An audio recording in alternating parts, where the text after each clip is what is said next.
Patriot missile को जी Israel use कर रहे हैं अपने डिफेंस को, और ये surface to air missile system है जो कि इंडिया और इसराइल की जो है म्यूचुअल कोऑपरेशन की मदद से ये बनाया गया। और इस वक्त जो है नेवी जो इसराइल की है वो भी इंडिया का जो है air defence system, missile system जो है वो इस्तेमाल कर रही है।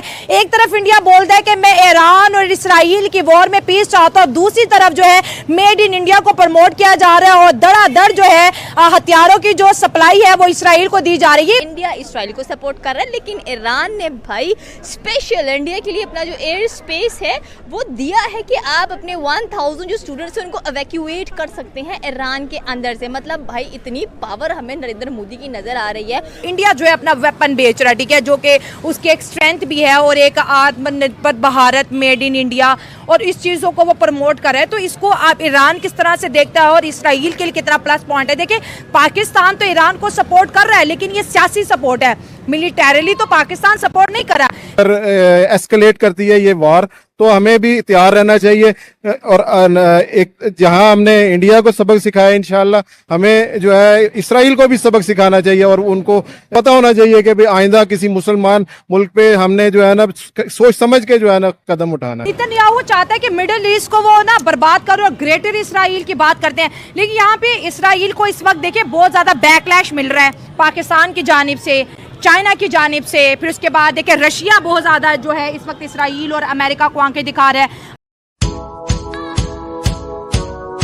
और इंडिया जो है अपना वेपन बेच रहा है, ठीक है, जो कि उसकी एक स्ट्रेंथ भी है और एक आत्मनिर्भर भारत, मेड इन इंडिया, और इस चीज़ों को वो प्रमोट कर रहे हैं। तो इसको आप ईरान किस तरह से देखता है और इसराइल के लिए कितना प्लस पॉइंट है? देखिए, पाकिस्तान तो ईरान को सपोर्ट कर रहा है, लेकिन ये सियासी सपोर्ट है, मिलिटरीली तो पाकिस्तान सपोर्ट नहीं कर रहा, लेकिन इंडिया जो है मिलिटरीली इसराइल को सपोर्ट कर रहा है। तो यहाँ पर बहुत बड़ी क्वेश्चन है जिसको हम डिस्कस करते हैं कि पाकिस्तान का क्या रोल है टुवर्ड ईरान, और इसराइल और इंडिया की फ्रेंडशिप और ये मिसाइल का इस्तेमाल होना और इंडिया के एयर डिफेंस का इसराइल की जानिब से इस्तेमाल होना, उसको देखिए पहली बात ये है कि आप डिफेंस डायनामिक्स को अगर आप लोग अंडरस्टैंड करें ना, तो उसमें ये है कि जो इंडिया के और ईरान के रिलेशन थे ना, वो पाकिस्तान ईरान के रिलेशन से ज़्यादा स्ट्रेंथन थे, और ईरान के और पाकिस्तान के इतने मजबूत रिलेशन भी नहीं है जितने के इसराइल और इंडिया के। अच्छा सवाल, ठीक है। अब नरेंद्र मोदी की और इंडियन गवर्नमेंट की आप लोगों ने देखे कि वो क्या बात कर रहे हैं, वो 110% ना तो ईरान के अगेंस्ट जा रहे हैं ना वो इसराइल के अगेंस्ट जा रहे हैं। वो क्या कहते हैं कि इन दोनों की ये जो टेंशन है ये खित्ते का अमन जो है उसको खतरे में डाल सकती है। फिर जैसे आपने बोला कि इंडिया ने उधर भी साथ नहीं दिया, इधर भी और बड़ा न्यूट्रल रहा, और उसने बोला कि खित्ते के अमन के लिए बेहतर है कि जंगे ना हो, और ये तो हर कोई कहता है ना। तो अब ये जो ईरान इंडिया के बहुत ज़्यादा करीबी है, और ये जब इंडिया का डिफेंस सिस्टम ईरान के ड्रोन्स को वहाँ पर इंटरसेप्ट कर रहा है, तो अब ईरान का टुवर्ड इंडिया की तरफ क्या रिएक्शन आने वाला है? देखिए, हाँ, वो तो देखेंगे ना इस चीज़ को। देखें, अभी आसिम मुनीर जो फील्ड मार्शल ऑफ पाकिस्तान है वो अमेरिका गए हैं, तो मेरी वीडियो के बीच ये कमेंट और स्पेसिफिक मैंने वीडियो देखे कह रहे कि भाई इन्होंने ईरान के ना पीठ पीछे छुरा खोंबा है। अगर ये चीज़ आ तो फिर जो इंडिया की चीज़ें हो रही हैं उसको ईरान कैसे देखें? अगर ये बात हमारे फील्ड मार्शल का यूएस में विजिट है ना, और उस विजिट से अगर आप लोग ये बात कर लेते हैं कि हमने ईरान के बीच में छुरा घोंपा है, तो छुरा घोंपना अगर हम न्यूट्रल एनालिसिस करें तो छुरा घोंपा है, तो फिर तो इंडिया ने घोंपा है। ठीक हो गया।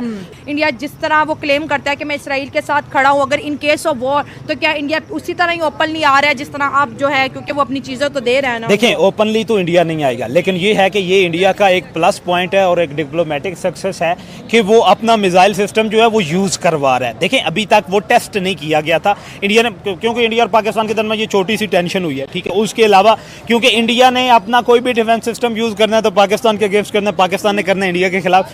अब क्या कर रहा है कि मार्केट बनाने के लिए इंडिया इसराइल को वो कह रहा है कि आप इंडिया सपोर्ट कर रहा है अपनी मार्केट बनाने के लिए, इंडिया मेड इन इंडिया को प्रमोट करने के लिए। अगर ये डिफेंस सिस्टम आप ये कह लें कि आयरन डूम की टक्कर का निकल आता है तो इंडिया के तो वारे न्यारे हो जाएंगे। वो कंट्रीज जिनके पास आप ये कह लें कि जिनके पास अपना डिफेंस सिस्टम नहीं है, वो तो फिर जिस तरह जर्मनी से या जिस तरह चाइना से लोग खरीद रहे हैं वो तो इंडिया की तरफ माइग्रेट कर जाएंगे। और एक हद तक मुझे लगता है कि ये एक बेहतरीन डिफेंस सिस्टम है। अब ये कह लें कि और ये डिफेंस सिस्टम जो है ना, जो आयरन डूम बनाया गया था ना, उसकी कोई और ही लॉजिक थी। वो आयरन डोम इन्होंने इसको देख के नहीं बनाया हुआ था, इसराइल की आप ये के अटैक को देख के नहीं बनाया हुआ था, वो उन्होंने इंटरनेशनल लेवल पे बनाया हुआ था। और ईरान ने इसके भी एफिशिएंसी ईरान के अटैक करते वो 65% तक रह गई है, बर्बाद हो गया। और ईरान के पास जितनी मिसाइल पावर है ना, ईरान एक लंबे अरसे तक मिसाइल वॉर खेल सकता है। और ईरान अगर लंबे अरसे तक मिसाइल वॉर खेलता है तो इसराइल के लिए मैं गजा पट्टी बन जाएगी। गजा पट्टी, बिल्कुल इसराइल जो है वो गजा पट्टी बन जाएगा। अगर एस्केलेट करती है ये वॉर तो हमें भी तैयार रहना चाहिए। और एक जहां हमने इंडिया को सबक सिखाया, इंशाल्लाह हमें जो है इसराइल को भी सबक सिखाना चाहिए। और उनको कोई 10-15 साल जिस तरह वो कहते हैं, लोग कहते हैं कि वो बैक साइड पे चले गए, तो उनको पता होना चाहिए कि भाई आइंदा किसी मुसलमान मुल्क पे हमने जो है ना सोच समझ के जो है ना कदम उठाना। ईरान का साथ देने में अगर हम देते हैं तो हम इसराइल को और अमेरिका को कैसे फेस करेंगे, क्या कॉस्ट अदा करनी पड़ेगी हमें?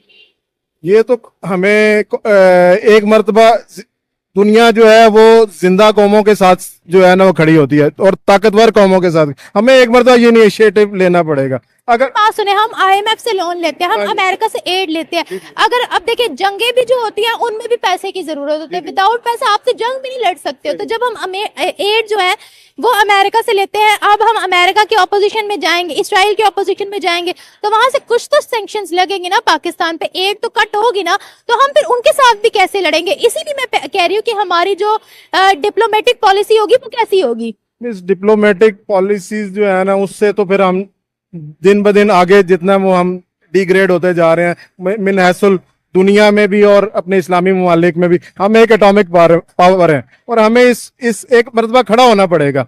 अगर हम खड़े हो जाएंगे एक मर्तबा, तो जिस तरह ईरान एक मर्तबा खड़ा हो गया है इसराइल के खिलाफ, अब दुनिया उसको मानती है कि भी हम इस ईरान के खिलाफ हमें एक सोच समझ के कदम उठाना चाहिए। इसी अगर मुस्लिम पाकिस्तान भी सुपर पावर है, उसको भी खड़ा होना चाहिए एक मर्तबा इनके खिलाफ, और दुनिया उनका इंशाल्लाह उसका साथ देगी। क्यों अगर मुसलमान ना देंगे तो चाइना और रशिया तो है वो इनका साथ देगा इंशाल्लाह।